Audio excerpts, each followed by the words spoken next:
আসসালামু আলাইকুম, কোডার্স টুগেদারের পক্ষ থেকে আমি প্রত্যয় আপনাদের আবারও স্বাগতম জানাচ্ছি। আজকে আমরা HTML এ ব্যবহৃত অ্যাঙ্কর এবং স্প্যান ট্যাগ নিয়ে আলোচনা করব। ডিসপিসিতে যাচ্ছি, দেন টিউটোরিয়ালস এর মধ্যে এখানে আমি পার্ট 6 ফোল্ডারের মধ্যে HTML ফাইলটা নিয়ে নিছি, ভিএস কোড ওপেন করতেছি, HTML এর বেসিক স্ট্রাকচারটা নিয়ে আসলাম, দেন হচ্ছে anchor tag and span tag. Anchor ট্যাগটাকে আমরা লিঙ্কিং ট্যাগ হিসেবে বলতে পারি। অ্যাঙ্করটা যেহেতু এ দিয়ে শুরু হয়, তাহলে আমরা জাস্ট এ দিয়ে অ্যাঙ্কর ট্যাগটা লিখতে পারি। এখন এখানে আপনারা দেখতেছেন অ্যাঙ্কর ট্যাগের এ এখানে শুরু হয়েছে, দেন এখানে একটা href নামক অ্যাট্রিবিউট আছে, তারপরে এখানে অ্যাঙ্কর ট্যাগটা শেষ হয়েছে। এখানে আমরা এইখানে যা লিখবো সেইটা আমরা মূলত আমাদের ওয়েবসাইট দেখতে পাবো। হ্যালো ওয়ার্ল্ড, দেন এটাকে যদি আমরা লাইভ সার্ভার ওপেন করি, দেখতে পাচ্ছেন হ্যালো ওয়ার্ল্ড লেখাটা এখানে আসছে, আর অ্যাঙ্কর ট্যাগ এন্ড স্প্যান ট্যাগটা এখানে আসছে। তাহলে এই যে হ্যালো ওয়ার্ল্ড, এটা দেখতে পাচ্ছেন আপনারা একটা লিংকের মতো হয়ে আছে, নিচে একটা দাগ আছে, দেন কালারটা একটা লিংকের মতো আছে। আমি যদি একটু সাইড বাই সাইড উইন্ডো করে নিই, এখানে আমি নর্মাল প্যারাগ্রাফের মধ্যে যদি লরেমের কিছু টেক্সট নিই, এখানে দেখতে পাচ্ছেন এই লেখাটা কালো, বাট এইটা যেটা আছে এটা কিন্তু একটু নীল রঙের মতো দেখতে মনে হচ্ছে। আমরা সচরাচর ওয়েবসাইটে যে লিঙ্ক গুলো থাকে সেগুলো নীল রঙের মতোই হয়ে থাকে। আপনারা এই যে অ্যাঙ্কর ট্যাগ এখানে শুরু হয়েছে আর এখানে শেষ হয়েছে, এর মাঝখানে যেটা লিখবেন সেইটা আপনারা আপনাদের ওয়েবসাইটে দেখতে পাবেন। তাহলে href এর কাজ কি? আসলে href বলতে বোঝানো হয়, href বলতে হচ্ছে হাইপার রেফারেন্স বোঝানো হয়। তো এইখানে আপনি এইখানে এই লেখাটার উপরে ক্লিক করলে কোন জায়গাতে নিয়ে যাবে সেইটা দেখানোর জন্য, বা ওই যে লোকেশনে এইটা পৌঁছাবে সেইটা আপনার এই স্টেপের মধ্যে দিতে হয়। আমি চাচ্ছি যে এই হ্যালো ওয়ার্ল্ডে, বা আমি হ্যালোটা কেটে দিচ্ছি, ওয়ার্ল্ডে যদি কেউ ক্লিক করে তাহলে আমার এইটা অন্য কোনো একটি জায়গা ফেসবুকে চলে যাবে। তাহলে আমি ফেসবুকের লিঙ্কটা এখানে দিব। আমি ফেসবুকে যাচ্ছি একটু, দেন এই যে ফেসবুকের যে লিঙ্কটা আছে এই লিঙ্কটা আমি কপি করতেছি আর এই স্টেপের মধ্যে আমি এখানে বসাই দিচ্ছি, দেন আমি এটাকে ক্লোজ করে দিচ্ছি ট্যাবটা। আর এখন যদি আমি এই ওয়ার্ল্ডে ক্লিক করি তাহলে দেখবেন আমরা একটু আগে যে পেজটাতে ছিলাম ঠিক ফেসবুকের সেই লগইন পেজটাতে নিয়ে যাবে আমাদের। ক্লিক করলাম, দেখতে পাচ্ছেন আমাদের সেই লগইন পেজটাতে নিয়ে আসছে। এটার কারণ হচ্ছে আমি এইখানে এই href বা হচ্ছে হাইপার রেফারেন্সের মধ্যে আমি এর যে জায়গাটার লিঙ্ক আমি এখানে দিছি, সেই লিঙ্কটার কারণে আমার এখানে ওয়ার্ল্ড থাকা সত্ত্বেও ওয়ার্ল্ডে ক্লিক করার পরে ওইখানে নিয়ে গেছে। বাট আপনারা দেখতে পাচ্ছেন যে আমি যদি এটাতে ক্লিক করি তাহলে ইনস্ট্যান্ট এই পেজেই দেখাচ্ছে। এই পেজে আমি চাচ্ছি যে এই পেজে না দেখে নতুন একটা ট্যাবে দেখাবে। এটা দেখানোর জন্য আপনাদের আরেকটি অ্যাট্রিবিউট এখানে ইউজ করতে হবে, সেটা হচ্ছে টার্গেট ইকুয়াল ডাবল কোটেশনের মধ্যে হচ্ছে আন্ডারস্কোর, তারপর হচ্ছে ব্লাঙ্ক, টার্গেট আন্ডারস্কোর ব্লাঙ্ক।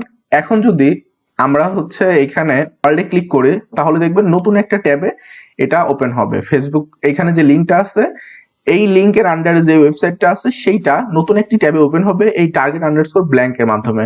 আমি ওয়ার্ল্ডে ক্লিক করতেছি, দেন দেখতে পাচ্ছেন আমাদের কিন্তু এখন আর এই পেজটাতেই ওইটা ওপেন হয় নাই, এখন এটা ওপেন হয়েছে নতুন আরেকটা ট্যাবে। তো আপনারা যদি নতুন কোনো ট্যাবে আপনাদের এই যেই ওয়েবসাইটের যে লিঙ্ক বা আপনারা যে অ্যাঙ্কর ট্যাগে যে লিঙ্কটা দিবেন সেটা যদি চান নতুন কোনো ট্যাবে এটা ওপেন হোক, সেই ক্ষেত্রে আপনারা এই স্টেপের মধ্যে টার্গেট আন্ডারস্কোর ব্ল্যাঙ্কটা আপনারা ব্যবহার করতে পারেন।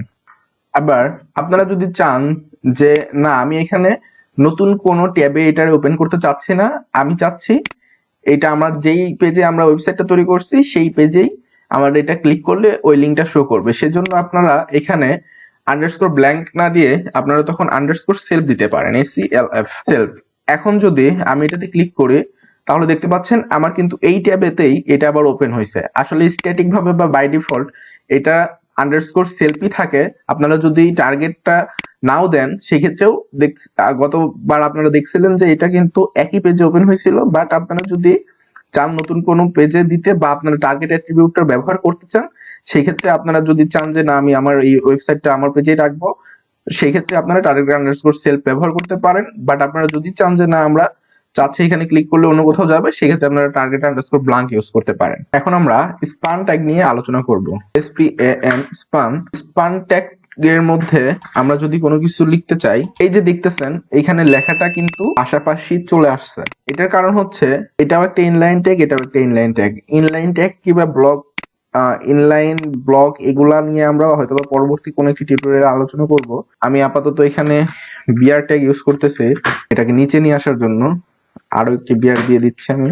দেন আপনারা দেখতে পাচ্ছেন এই লেখাটা কিন্তু আমি এইখানে স্পান ট্যাগের মধ্যে দেওয়ার পরে এখানে যেমন দেখা যাচ্ছে, আমি যদি নরমালি কোনো লেখা লিখি, যে সাপোজ হচ্ছে লরেন 3, দেখতে পাচ্ছেন এই লেখাটা আর এই লেখাটার মধ্যে কিন্তু কোনো প্রকার ডিফারেন্ট নাই। যেমন আমরা দেখছিলাম যে যদি আমরা এখানে এইচ ট্যাগ ব্যবহার করি, হেডিং এর যে কোনো একটি ট্যাগ যদি আমরা ব্যবহার করি, সাপোজ h2, দেন এখানে যদি হচ্ছে আমি লরেমের 3টি ওয়ার্ড নেই, এটা কিন্তু অনেকটা মোটা হইছে বা একটা হেডিং এর মতো দেখা যাচ্ছে। তো কিন্তু আমাদের এই যে স্পান ট্যাগের মধ্যে বা এই যে নরমালি আমি কোনো ট্যাগ ছাড়া যেটা লিখছি সেটার কিন্তু আলাদা কোনো রকম ইফেক্ট এখানে দেখা যাচ্ছে না। তো আপনারা আপনাদের ওয়েবসাইটে যদি আপনার হচ্ছে স্পেসিফিক কোন একটি জায়গাতে সাপোজ আপনি কোনো স্টাইল করবেন বা আপনারা যখন স্টাইল নিয়ে কাজ করব, সেই সময় আপনাদের অনেক ক্ষেত্রে স্পান ট্যাগটা ব্যবহার করতে হবে, কারণ স্পানটা বাই ডিফল্ট কোনো রকমের স্টাইল এখানে থাকে না।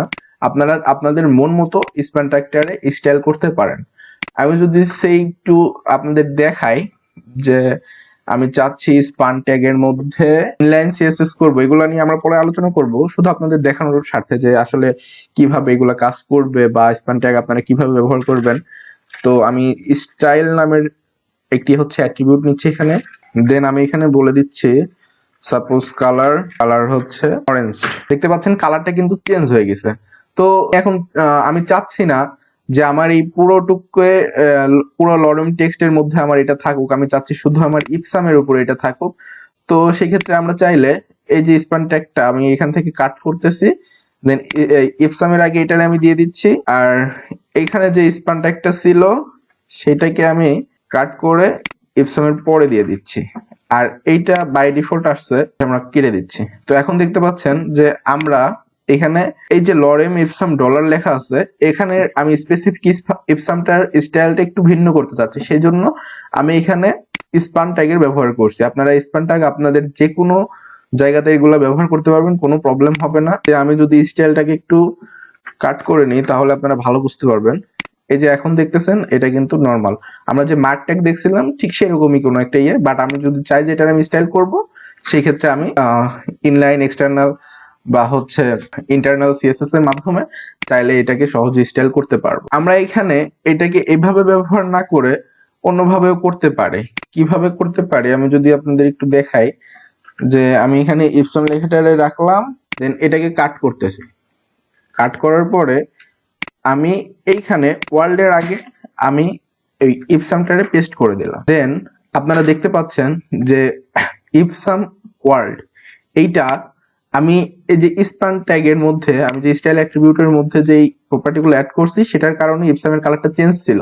এই যে আমি এখন যখন কাট করে নিলাম তখন কিন্তু আর এটা নাই। তো আপনারা চাইলে অ্যাঙ্কর ট্যাগের মধ্যেও এটা ব্যবহার করতে পারবেন, অথবা হেডিং ট্যাগগুলোর মধ্যে, অথবা প্যারাগ্রাফ ট্যাগের মধ্যে, আপনারা যে কোনো জায়গাতেই স্পান ট্যাগের ব্যবহার করতে পারবেন। আবার ইটালিক ট্যাগ বা আন্ডারলাইন ট্যাগ এগুলো সবগুলোতে আপনারা এগুলা ইউজ করতে পারবেন।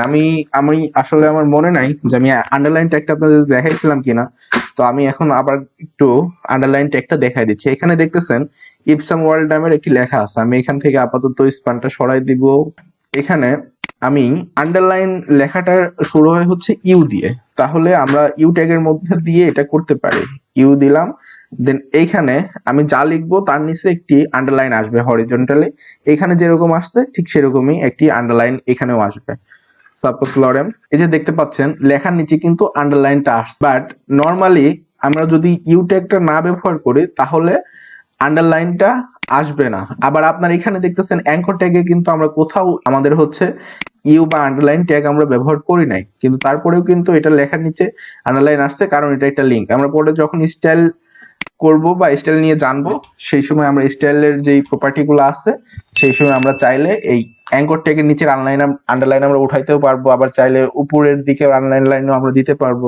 তো এগুলা নিয়ে কোনো প্রবলেম হবে না আশা করি। আজকের টিউটোরিয়ালটি এই পর্যন্তই, পরবর্তী টিউটোরিয়াল দেখার আমন্ত্রণ জানাচ্ছি। আসসালামু আলাইকুম।